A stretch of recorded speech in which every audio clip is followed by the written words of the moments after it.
बिस्मिल्लाहिर्रहमानिर्रहीम। अस्सलाम वालेकुम। हेलो फ्रेंड्स, मैं हूं आपका दोस्त जाहिद अली। तो आज का हमारा टॉपिक है केमिस्ट्री का एलिमेंट्स एंड कंपाउंड्स।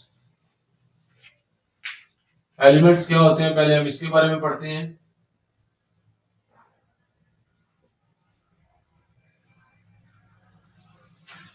ऐसा सब्सटेंस जो सिर्फ एक ही तरह के एटम से मिलकर बना हो, जिनका एटॉमिक नंबर सेम हो, तो उसको हम कहते हैं एलिमेंट्स। और इनको किसी सिंपल कंपाउंड्स में, सिंपल एटम्स में बाद में इसको तोड़ा ना जा सके, इसको कहते हैं elements. Elements is a substance which are made of same type of atoms and can not be decompose. ये अब इसकी डेफिनेशन क्या है? Substance made of same type of atom,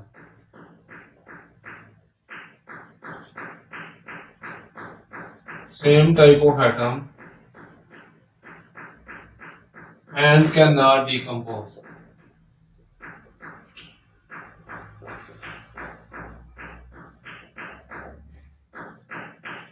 इसकी एग्जांपल हम लेते हैं। फर्ज करें ऑक्सीजन गैस जो हवा में मौजूद होती है, उसको हम क्या लिखते हैं? O2। अब ये O2 क्या है, इसमें देखें कि दो ऑक्सीजन आपस में मिलते हैं, तो ये देखें दो एक ही तरह के एटम है, तो इसको हम क्या कहेंगे? एलिमेंट्स। अब ऑक्सीजन क्या है? एक एलिमेंट। इसी तरह एग्जांपल हाइड्रोजन H2, दोनों हाइड्रोजन ही आपस में अटैच है, तो इसको भी हम क्या कहेंगे? एलिमेंट्स। एलिमेंट्स की ये इनकी कंसंट्रेशन जैसे हवा में ऑक्सीजन की अलहदा होगी, इनकी कंसंट्रेशन जैसा जमीन है मट्टी में अलहदा होगी, हवा में पानी में, इस तरह इनकी कंसंट्रेशन अलहदा अलहदा होती जाएगी। अब ये एलिमेंट्स हमेशा तीन हालतों में पाए जाते हैं।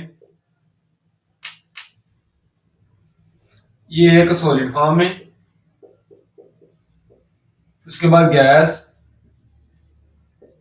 और लिक्विड फॉर्म में पाए जाते हैं। अब ये एलिमेंट्स कैन ओकर into three forms: solid, gas and liquid. अब ये सॉलिड की कोई एग्जांपल है, कॉपर, गैस की ऑक्सीजन होगी, और इस तरह लिक्विड की ब्रोमीन। तो ये क्या है? अलहदा अलहदा, कोई सॉलिड हालत में पाया जा रहा है, कोई लिक्विड में, कोई गैस में पाया जा रहा है। इसी तरह एलिमेंट्स को दो हिस्सों में डिवाइड कर देते हैं, मेटल्स और नॉन मेटल की बेस पर।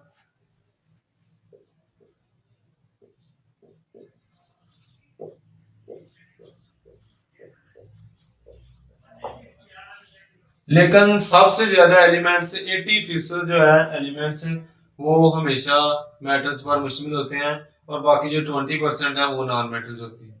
अब मेटल्स को हमेशा हम सिंबल से जाहिर करते हैं, जैसा कि हमने पढ़ा हाइड्रोजन के लिए H लिखते हैं। इसी तरह सोडियम हो, जिसके दो हरूफ हों एलिमेंट के सिंबल, उसको पहला लफ्ज जो होता है वो बड़ा होता है, जो दूसरा लफ्ज होता है उसका छोटा होता है। जैसे सिंबल्स, सिंबल्स होते क्या है? Abbreviation of the words. अब जैसे कि हाइड्रोजन है, हाइड्रोजन को हम H से जाहिर करते हैं। इसी तरह अगर किसी एलिमेंट का सिंबल दो वर्ड पर मुश्तमिल हो, तो उसको उसका जो पहला वर्ड होगा वो कैपिटल होगा और दूसरा वर्ड उसका स्मॉल होगा, जैसे Na। अब इसमें N एक को बड़ा लिखेंगे और A को छोटा लिखेंगे। अगर N और A की भी बड़ा होगा तो इसका मतलब होगा कि A अलहदा है और N अलहदा है। इसी तरह एलिमेंट्स की हम वैलेंसी भी होती है। वैलेंसी क्या चीज होती है?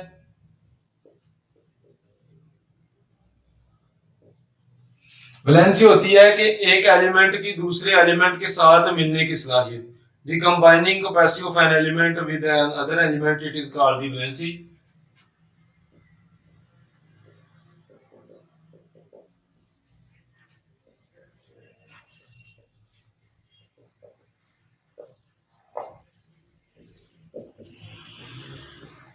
Combining capacity of any element with other elements।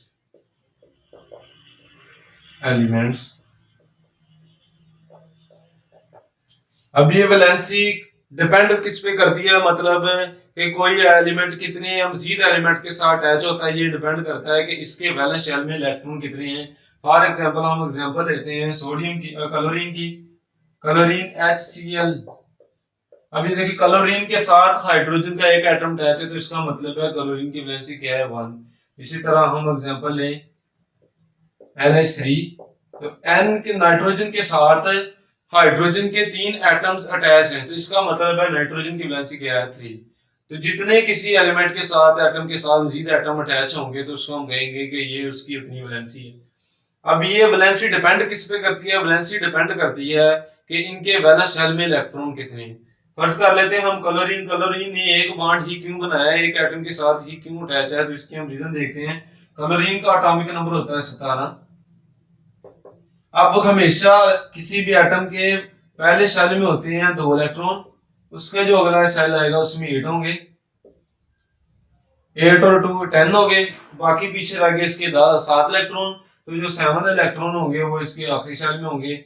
अब ये देखें कि आखिरी शेल में इनमें 1 इलेक्ट्रॉन पूरा 8 इलेक्ट्रॉन पूरे करने होते हैं, तो 8 इलेक्ट्रॉन पूरे करने के लिए क्लोरीन को एक इलेक्ट्रॉन चाहिए मजीद, तो वो 1 इलेक्ट्रॉन फिर वो किससे हासिल करता है? हाइड्रोजन। तो इसी यही रीजन होती है कि अगर किसी एलिमेंट को जितना वैलेंस शेल में इलेक्ट्रॉन कंप्लीट करने के लिए चाहिए होते हैं वो उतनी ही मजीद बॉन्ड बनाता है, तो उसी को हम क्या कहते हैं? वैलेंसी कहते हैं। जैसे एक और एग्जांपल ले लेते हैं, ऑक्सीजन है, ऑक्सीजन का एटॉमिक नंबर होता है 8। अब इसके सबसे अंदरूनी शेल में हमेशा 2 इलेक्ट्रॉन, उससे अगले में 8 होते हैं, लेकिन इधर देखिए इसके 2 इलेक्ट्रॉन पहले इधर आ गए, पीछे रह गए इसके 6 इलेक्ट्रॉन, तो 6 क्या हो जाएंगे इसमें। अब ये देखें कि इसको अपना आखिरी शेल पूरा करने के लिए 2 इलेक्ट्रॉन चाहिए, तो ये 2 इलेक्ट्रॉन चाहिए, तो इसका मतलब है ये 2 बॉन्ड बनाएगा, ये 2 मजीद एटम के साथ अटैच होगा, तो इस तरह ऑक्सीजन की वैलेंसी क्या होगी? ये 2 होगी। अब हम थोड़ा सा देख लेते हैं कंपाउंड्स के बारे में। कंपाउंड्स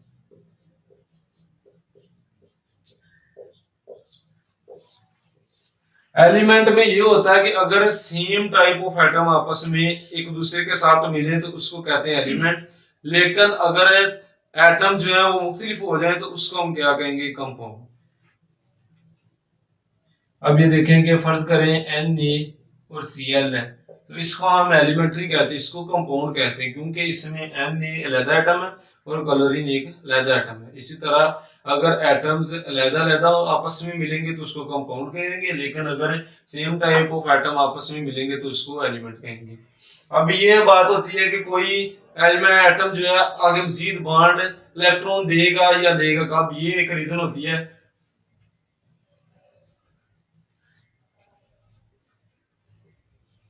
ये होता है कि अगर किसी एलिमेंट के एटम के आखिरी शेल में 3 या 3 से कम इलेक्ट्रॉन होंगे तो वो हमेशा इलेक्ट्रॉन देगा, लेकिन अगर किसी एलिमेंट के आखिरी शेल में 4 इलेक्ट्रॉन होंगे वो दे भी सकता है और ले भी सकता है इलेक्ट्रॉन, लेकिन अगर किसी एटम के आखिरी शेल में 5 या 5 से ज्यादा इलेक्ट्रॉन होंगे तो वो हमेशा इलेक्ट्रॉन लेगा। अब इसकी एग्जांपल लेते हैं, क्लोरीन ये ऐसी ऑक्सीजन है, ऑक्सीजन का एटॉमिक नंबर होता है 8। अब इसके पहले शेल में होते हैं 2 इलेक्ट्रॉन, अगले में 6 होते हैं। अब इसको अपना वैलेंस शेल पूरा करने के लिए 2 इलेक्ट्रॉन चाहिए। अब ये हमें रीजन आती है, ये सोचते हैं कि ये इलेक्ट्रॉन ले गए क्यों, क्योंकि ये एक रीजन होती है कि अगर किसी के 5 या 5 से ज्यादा इलेक्ट्रॉन आखिरी शेल में होंगे तो वो हमेशा इलेक्ट्रॉन लेगा, तो इसीलिए ये अपने 2 इलेक्ट्रॉन लेगा, लेकिन अगर जो एटम इलेक्ट्रॉन लेगा उसकी वैलेंसी होगी माइनस की फॉर्म में, नेगेटिव में। अब ये ऑक्सीजन की वैलेंसी क्या होगी? -2। इसी तरह हम एग्जांपल लेते हैं, जैसे कि सोडियम है, सोडियम का होता है एटॉमिक नंबर 11, तो इसको हम ड्रा कर लेते हैं। इसके अंदरूनी शेल में 2 इलेक्ट्रॉन, अगले में 8, अब 1 इलेक्ट्रॉन इसका रह गया पीछे, अब इसके आखिरी शेल में 1 इलेक्ट्रॉन, लेकिन ये ऐसा है कि जिसके आखिरी शेल में 3 से कम इलेक्ट्रॉन होंगे वो हमेशा इलेक्ट्रॉन है जो देगा, तो इसलिए सोडियम क्या होगा कि अपना आखिरी शेल कंप्लीट करने के लिए 1 इलेक्ट्रॉन देगा, क्योंकि जब ये 1 इलेक्ट्रॉन निकल जाएगा तो इसका जो अंदरूनी शेल है फिर वो वाला वैलेंस शेल बन जाएगा, तो इसलिए सोडियम की वैलेंसी क्या है? +1। अब जो भी एटम अपने आखिरी शेल में से इलेक्ट्रॉन देगा उसकी प्लस की फॉर्म में वैलेंसी चली जाएगी, लेकिन जो अपना आखिरी शेल में इलेक्ट्रॉन लेगा उसकी माइनस की फॉर्म में वैलेंसी चली गई। ये था आज का हमारा topic. Thank you for watching. तो अगर जो इनके जो मटेरियल होगा वो वीडियो के एंड पर हम साथ में अटैच कर देंगे।